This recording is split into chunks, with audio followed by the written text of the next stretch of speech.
Hello everyone. So in the previous class we had discussed about designing of the safer chemicals and how we could design a complete chemical reaction based on those safer chemicals.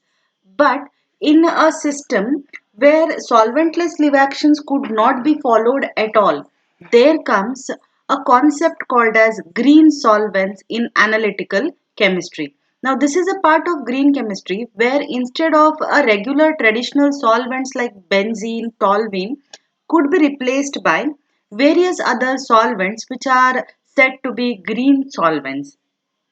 Basically, these solvents could be seen in an analytical chemistry setup where even to carry out the reaction, these systems could be utilized. Based on that, there are three types of green solvents: amphiphilic solvents, ionic liquids, and deep eutectic solvents. If I want to understand about amphiphilic solvents, there will be an hydrophilic head and a hydrophobic tail. There is a long chain which is hydrophobic, that means it does not like water, and there is a hydrophilic which is water loving type of head. Ionic liquids, where there is a presence of cation and anion in a salt like system. In deep eutectic solvents, hydrogen bond acceptor is present and a hydrogen bond donor is present. Now, these may be used for extraction solvents in a simple preparation methods, mobile phase modifiers in liquid chromatography. Now, these can be used as extraction solvents in a simple preparation methods where instead of a regular traditional solvents, I can utilize these solvents. They can also be used as mobile phase modifiers in liquid chromatography. That means a mobile phase can be modified in various types of chromatographic system. Let us look at one by one. What are these amphiphilic molecules? Amphiphilic molecules is a general term that describes any compound that contains two distinct covalently bonded components with different affinity for the solvent in the same molecule, in which one part possesses a high affinity for polar solvents such as water and another part has a strong affinity for a non-polar system. We have already seen here. Now, if I just put this amphiphilic solvent in water, there will be a hydrophilic head. That means it is water loving, and there will be a hydrophobic tail. That means it is water hating. Now, this is said to be a non-polar tail, and hydrophilic end is called to be a polar tail. Common examples are phospholipids, cholesterol, glycolipids, fatty acids. In our previous semester, we have seen fatty acids which had a hydrophilic end and a hydrophobic end. There are again bile acids, saponins, local anesthetics, etc. Now, soap is a common household amphiphilic surfactant compound. Definitely, soap is made up of what? Fatty acid kind of system. Soap will have one hydrophilic end and another which is a hydrophobic end. Soap, which is a part which is looking like a glycerol. Now, it is a sodium salt of glycerol or a potassium salt of glycerol, dependent on what type of a soap we want to synthesize. It is again going to have a hydrophilic head, that is either sodium or potassium head, and a hydrophobic tail which is called as a long chain glycerol tail. This is one of the examples in amphiphilic solvents. Next example in a green solvent is ionic liquids. It is a salt in liquid state. Now what we say is ionic liquid is represented by IL, capital I and capital L. It is a salt in liquid state. In some contexts, the term has been restricted to salt whose melting point is below some arbitrary temperature such as 100 degrees centigrade. That means generally ionic liquids are given in some context where the melting point of the salt is below 100. Now, if a melting point of a given salt is below 100, then they can be considered under ionic liquids. These substances are variously called liquid electrolytes, ionic melts, ionic fluids, fused salts, liquid salts, or ionic glasses. They can be given various names as we have already described. But What are these containing of? They either have an imidazolium system, pyrrolidinium system, or pyridinium system, or piperidine system, either in terms of a nitrogen family, or there may be a phosphorus family and a sulfur family, phosphonium system, sulfonium system. There are some of these examples called as 1-alkyl 3-methyl imidazolium. Now this is given as CN1Im plus. Now this is positively charged. 1-alkyl pyridinium CnPyR, where again nitrogen is positively charged. This is going to form like a salt. 1-alkyl 2,3-dimethyl imidazolium CnC11Im. That means it is containing two nitrogens over here. Now, when I say imidazolium, they are going to have a 2-azole system. When we say C11, that means only one nitrogen is attached to a long chain system. Example, 1-alkyl 1-methyl pyrrolidinium CnC1PyRR. Now this is a pyrrolidinium ionic liquid. There can be 1-alkyl 1-methyl piperidinium. That means there is a component which is a heterocycle, which is a piperidinium. There can be tetra-alkyl phosphonium system, where we towards the phosphorus there are various type of substituents which are designated as R. There can be tetra-alkyl ammonium system. That means long chain ammonium salts can be present. Trialkyl sulfonium system, where sulfur is substituted by 3 long chain system. So these are some of the examples of ionic liquids which have less melting point and they can be used as green solvents. Next comes an example called as deep eutectic solvents. Now these are represented as DES. They are liquids which are prepared by combining 2 or 3 inexpensive and safe chemicals. They are capable of self-assembling, often through hydrogen bonding, to make a eutectic mixture having lower melting point than the individual components. Now here we have to basically understand deep eutectic solvents, that they are being synthesized by combining two or three inexpensive safe chemicals. That means basically those chemicals have to be safe. Now how they get combined with each other is by a hydrogen bonding. If one of the component is having A melting point and other component is having B melting point, both when they are combined together, they will have still lower melting point. Such type of mixture is called as eutectic mixture. Let us come to an example like choline chloride. When it combines with D plus glucose in the mole ratio of 1:1, it is going to give me a kind of a deep eutectic solvent. Choline chloride is one of the example which can be combined with citric acid in the mole 2:1, sucrose 4:1, sucrose 1:1, tartaric acid 2:1, D-xylose 2:1, D-xylose 3:1, citric acid and sucrose in 1:1. Choline chloride is one common example, which is a cheap chloride which is combined with these cheap chemicals to give deep eutectic solvents. Apart from that, choline chloride, we can replace it by citric acid and sucrose in the mole ratio 1:1. Citric acid and glucose mole ratio 1:1. D plus glucose and tartaric acid 1:1. Such type of deep eutectic solvents could be synthesized. Common examples again are 1-butyl 3-methyl imidazolium acetate. Now these are the long chain system where nitrogen in the imidazolium system could be substituted. 1-butyl 3-methyl imidazolium chloride can also be considered under these deep eutectic solvents. Now let us understand how they have been synthesized. Now let us see, this is choline chloride given as CC. Now this is HBA.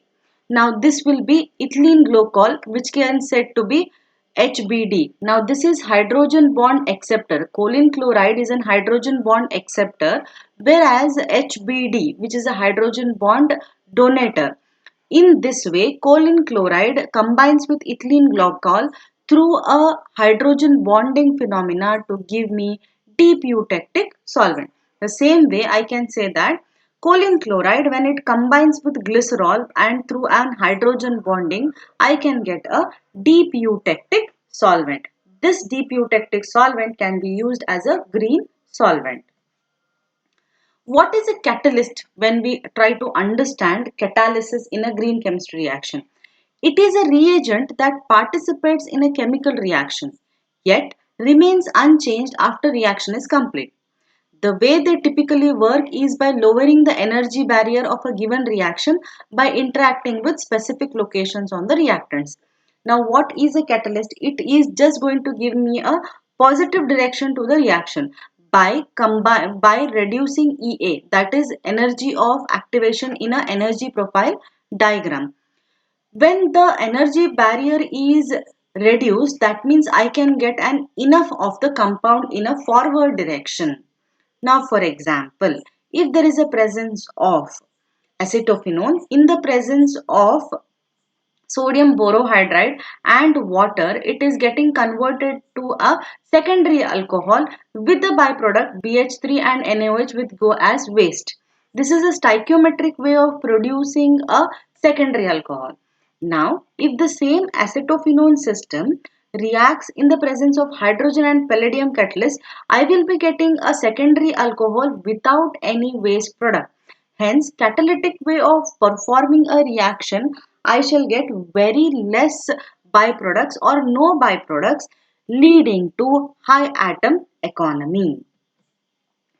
Here, when I can say I want to do an oxidation of this primary alcohol. Primary alcohol in the presence of Jones reagent, that is CrO3 plus H2SO4, is going to give me 3 moles of acetophenone system, where now this is a secondary alcohol. I'm sorry, this is not a primary alcohol. Secondary alcohol, it is going to give me a ketone system in which I am going to get certain byproducts, that is chromium sulfate and water. I can observe that the atom economy is just 44% and there are many byproducts. Whereas in the same case, the secondary alcohol, when it reacts in the presence of 0.5O2 as a catalyst, I shall be getting this acetophenone in a high atom economy of 91% with very less waste, which is just water. Catalyst is water soluble palladium 2 complex. Here in this particular system, that is the second reaction, is water soluble palladium 2 complex. Air is an oxidant. It is turning this into an aqueous biphasic system.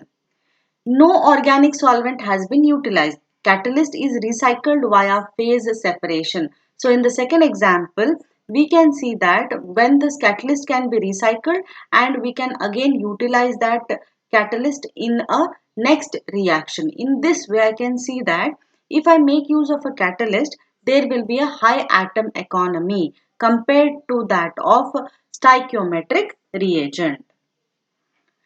If I want to understand green analytical chemistry plus quality by design, I should come to a one robust analysis which is sustainable analysis. That means green analytical chemistry, when it is combined with the quality by design, it should give me a robust sustainable analysis. How this can be done? Under green analytical chemistry, I have to do miniaturization. That means lesser the amount of solvent, lesser the amount of starting materials has to be used when I want to do a research and development. Eco-friendly solvents have to be used. Like for example, ionic liquids, deep eutectic solvents can be utilized.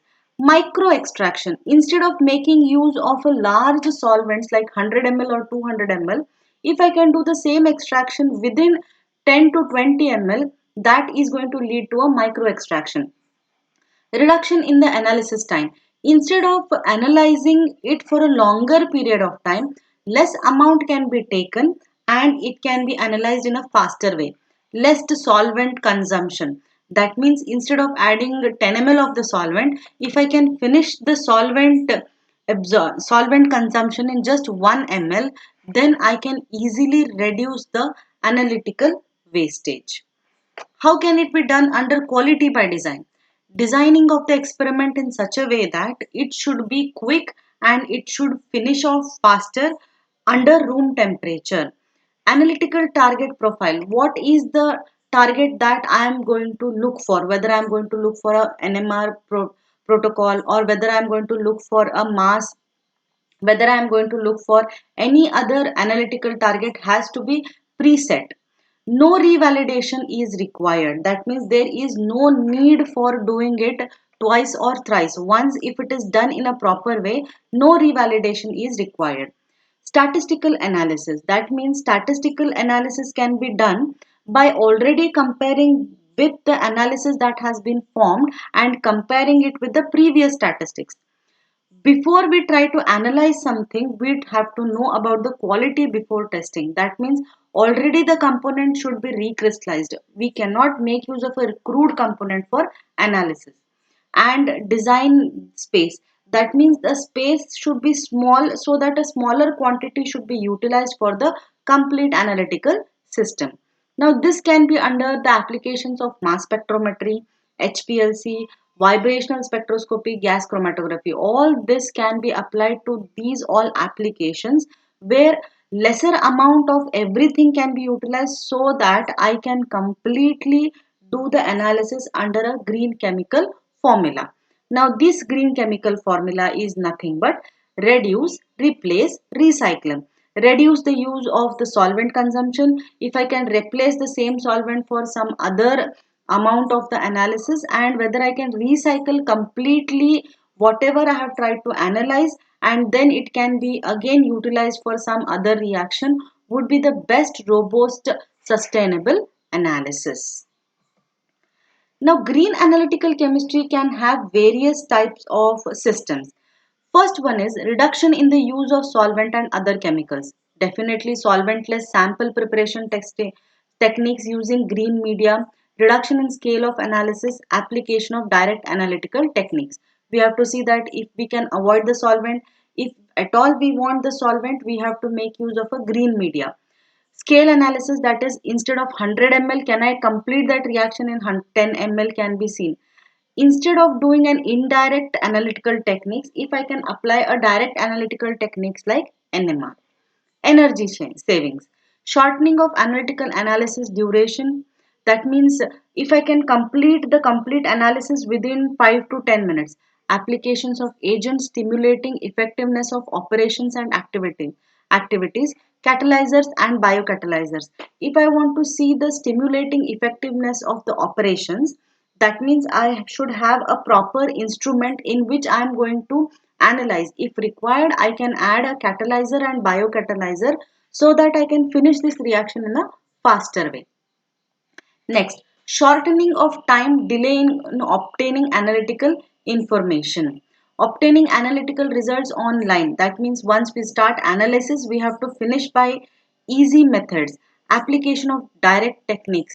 Instead of doing an indirect methods like trying to do a lot of statistical methods, I can go for direct techniques like mass spectrometry. Fast test and biotest. If I want to understand any type of a functional group, I can take a faster test and I can make use of a biological enzyme system and I can understand whether that group is present. For example, ninhydrin test for proteins. Reduction in gases and vapor emissions. Now, I need not want any type of gases to get into the environment. So what I do is hermetization of analytical operations. That is, in detail analytical operations can be done. That means very less quantity of solvents or the starting materials could be utilized. Solventless sample preparation techniques. If I want to prepare a sample for any type of mass spectrometry or IR spectrometry, instead of making use of any solvent, if I can do a solventless system, that is, I can take a neat analysis. Reduction in scale of analysis. Instead of making use of a 10 ml of the solvent, if I can finish in 1 ml of the analysis. Reduction in generated amount of waste. I do not want to generate any type of waste, so definitely what will be my first way? Solventless sample preparation techniques can be seen. Application of direct analytical methods, that is IR, NMR, mass can be done. Utilization of high purity reagents. That means already before even trying to analyze, we should have a confidence that we have completely recrystallized the component. Reduction in the scale of analysis. That is lesser the amount, say 1 gram, 2 gram. If I can reduce it to zero point 0.1 or zero point 0.2 gram, it should give me a proper analysis. After analysis, the reagents recycling after purification. after the complete analysis is done, whether I can recover back the solvent has to be seen. Reduction in occupational exposure of laboratory staff. That means solventless sample preparation techniques have to be done. Automation of analytical techniques. That is, manually we need not have to set for these analytical techniques. Instead, automative way can be utilized for the analytical techniques. Miniaturization of analytical techniques, that is taking smaller quantity for the analysis.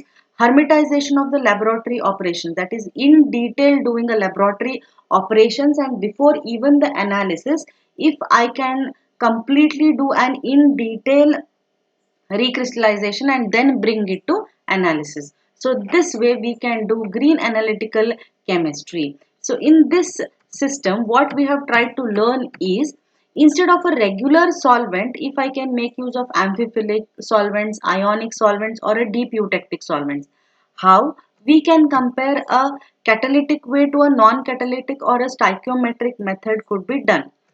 With this, how can I design a proper green analytical chemistry, and how this green analytical chemistry can be made use in a green synthesis or in a green analysis, so that lesser the quantity is utilized and I should get my optimum results. Thank you.